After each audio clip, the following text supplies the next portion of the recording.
লাল শালুতে ঢাকা হাঁড়ির স্বাদে মজেছে মাথাভাঙা। সময়ের সাথে বদলেছে মানসাই সুটুঙ্গা ঘেরা শহর মাথাভাঙা। মল কালচার এবং আধুনিকতার ছোঁয়ায় শহরবাসীর খাবারের রুচিতেও বদল ঘটেছে। আজকের দিনে দাঁড়িয়ে শহরে 10টির বেশি দোকান রয়েছে যেখানে শুধুমাত্র বিরিয়ানিই পাওয়া যায়। এছাড়াও রেস্তোরাঁ এবং হোটেলগুলোতে বিক্রি হয় পাল্লা দিয়ে। 2 বছর আগেও যেখানে চায়ের দোকান আর পানের দোকান ছিল সেখানে এখন বিরিয়ানির ঘ্রাণে ভরে উঠেছে শহরের বাতাস। প্রশ্ন উঠেছে, মাথাভাঙ্গায় হঠাৎ বিরিয়ানির চাহিদা এত কেন বেড়েছে? শহরের বাসিন্দা সৌরভ দেবনাথের মতে, আজ থেকে কয়েক বছর আগে উৎসবের দিনগুলোতে দু একটা হোটেল রেস্তোরাঁয় বিরিয়ানি মিলত। সময়ের সাথে শহরবাসীর রুচি বদলেছে, বিশেষ করে তরুণ প্রজন্ম নতুন ধরনের খাবারের প্রতি আগ্রহী হয়ে উঠেছে। সকাল থেকে রাত পর্যন্ত যার বিরাম নেই, কিন্তু বছর দুয়েক ধরে লাল শালু জড়ানো বিরিয়ানির হাঁড়ি শহরে অন্য মাত্রা এনেছে। সকাল সন্ধ্যা ভিড় বিরিয়ানির দোকানগুলোতে। কেউ বসে খাচ্ছেন, অনেকে নিয়ে যাচ্ছেন বাড়ির জন্য। জানা যায়, প্রতিদিন গড়ে 220 থেকে 250 কেজি চালের বিরিয়ানি বিক্রি হয়। দোকানগুলোতে কলকাতা স্টাইল থেকে শুরু করে হায়দ্রাবাদি, এমনকি লোকাল ফিউশন বিরিয়ানিও পাওয়া যায়। বিরিয়ানি প্রেমিকদের মতে এই পরিবর্তন শহরের খাদ্য সংস্কৃতিতে বৈচিত্র্যময় করেছে। তরুণ প্রজন্মের মধ্যে বিরিয়ানি এখন এমন এক খাবার হয়ে দাঁড়িয়েছে যা কোনো বিশেষ উপলক্ষের জন্য প্রয়োজন হয় না, বরং যে কোনো সময়ের জন্যই যথেষ্ট।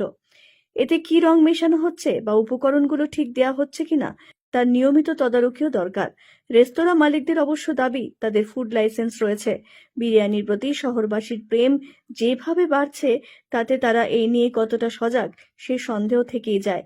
বিরিয়ানির দোকানে স্বাস্থ্য দফতরের নজরদারি জরুরি।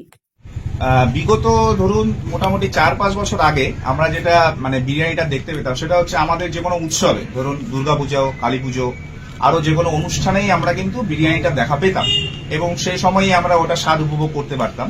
কিন্তু এখন ইদানিংকালে দেখা যাচ্ছে যে বিরিয়ানিটা আমরা সবসময়ই মাথাভাঙার মতো শহরে পেয়ে যাচ্ছি এবং অনেক ধরনের দোকানে পাচ্ছি। আগে যেরকম শুধু আমরা বড় রেস্টুরেন্ট হোক, রেস্তোরাঁ হোক, এগুলোতে পেতাম, এখন কিন্তু স্ট্রিট ফুড আকারেও আমরা যে কোনো মোড়ে, যে কোনো জায়গায় বিরিয়ানি দেখাটা পাচ্ছি।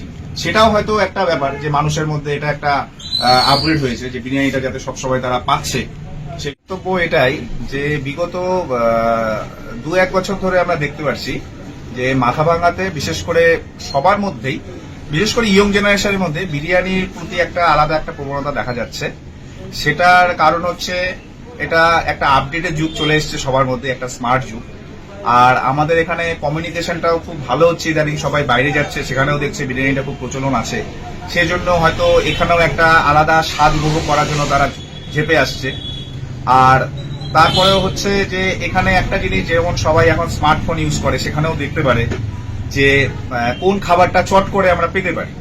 আজকে বিরিয়ানিটা আমরা কোনো জায়গায় গেলে হুট করে পেয়ে যাই, যার জন্য মাথাভাঙাতে এটা দেখা যাচ্ছে যে ইদানিং বিরিয়ানির খুবই একটা প্রচলন চলছে এবং প্রতিটা দোকানেই কম বেশি ভালো বিক্রিও হচ্ছে।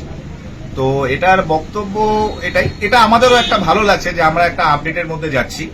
তবে প্রশাসনেরও এটার মধ্যে একটু নজর রাখতে হবে যাতে এর গুণগত মানগুলো বজায় থাকে, কারণ আফটার অল আমরা মাথাভাঙাবাসী সবাই যাতে সুস্থ থাকি, ভালো থাকি, এটাই আশা করব। আর দোকানদারদের প্রতিও আমাদের এটা বলার থাকবে, তারা যাতে গুণগত মানটাকে ঠিকঠাক মতো রাখে, যাতে আরো পরবর্তীতে শুধু মাথাভাঙাবাসী না, আমাদের আদার্স যে আরো গ্রামগুলো রয়েছে সেগুলো থেকেও যাতে এখানে একটা সেল আসতে পারে, তাতে আমরাই অনেক সুবিধা উপভোগ করব। কি নাম আপনার? আমার নাম সৌরভ দেবনাথ।